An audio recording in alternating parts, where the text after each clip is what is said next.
शासकीय नर्सिंग कॉलेजों में प्राचार्य, उपाचार्य और विषयवार फैकल्टी की कमी को लेकर एनएसयूआई ने सरकार और Madhya Pradesh nurses registration council पर सवाल उठाए हैं। एनएसयूआई प्रदेश उपाध्यक्ष रवि परमार ने दावा किया है कि 6 कॉलेजों में प्राचार्य, 10 में उपाचार्य और 15 कॉलेजों में विषयवार फैकल्टी नहीं है। एनएसयूआई ने मान्यता प्रक्रिया, कथित फर्जी अनुभव प्रमाण पत्र और स्टाफ की कमी की उच्च स्तरीय जांच की मांग की है। साथ ही नियम विरुद्ध फैकल्टी को लेकर हाईकोर्ट में याचिका दायर करने की जानकारी दी। नर्सिंग कॉलेजों को लेकर के फिर से एनएसयूआई मैदान में है। हालांकि पिछले साल भी कई बार प्रदर्शन किए गए, लेकिन आज प्रेस कॉन्फ्रेंस की जा रही है और हाई कोर्ट में याचिका दायर की गई है। किस तरह से याचिका दायर की गई है और पूरा मसला है क्या, जानने की कोशिश करेंगे। हमारे साथ में विवेक त्रिपाठी जी प्रवक्ता हैं।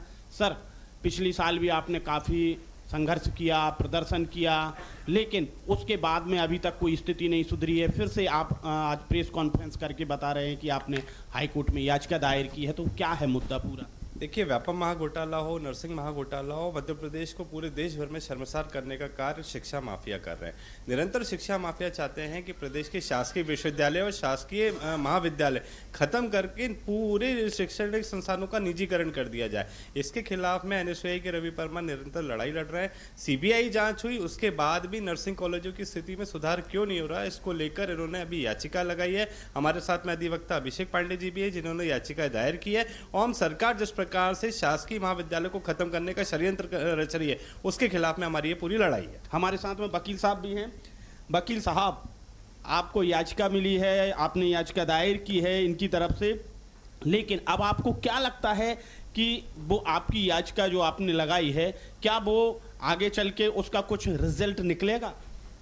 रिजल्ट इसलिए निकलेगा क्योंकि लास्ट टाइम भी रवि भाई ने सेम ग्रीवियंसेस को हमारे सरकार के समक्ष रखा था और सीबीआई को भी यही निर्देश दिया था माननीय न्यायालय ने, और सीबीआई ने अपने अच्छे से रिपोर्ट को प्रस्तुत भी किया सरकार के समक्ष कि फैकल्टीज़ की कमी है हमारे मध्य प्रदेश के सभी प्राइवेट कॉलेज में, चाहे वो गवर्नमेंट कॉलेज की। लेकिन अभी जो रवि परमार जी ने 19 तारीख को सरकार को आवेदन दिया था कि आपके गवर्नमेंट कॉलेजों में अभी भी फैकल्टीज़ की कमी है, लेकिन फिर भी उनको 21 तारीख को परमिशन दे दिया गया। ये किसके तरह से हो रहा है ये तो अब वही जाने, बट लेकिन एट द एंड ये कानून के जो दिए गए निर्देश और जो गैजेट नोटिफिकेशन की इतने प्रिंसिपल होने चाहिए, इतने वाइस प्रिंसिपल होने चाहिए।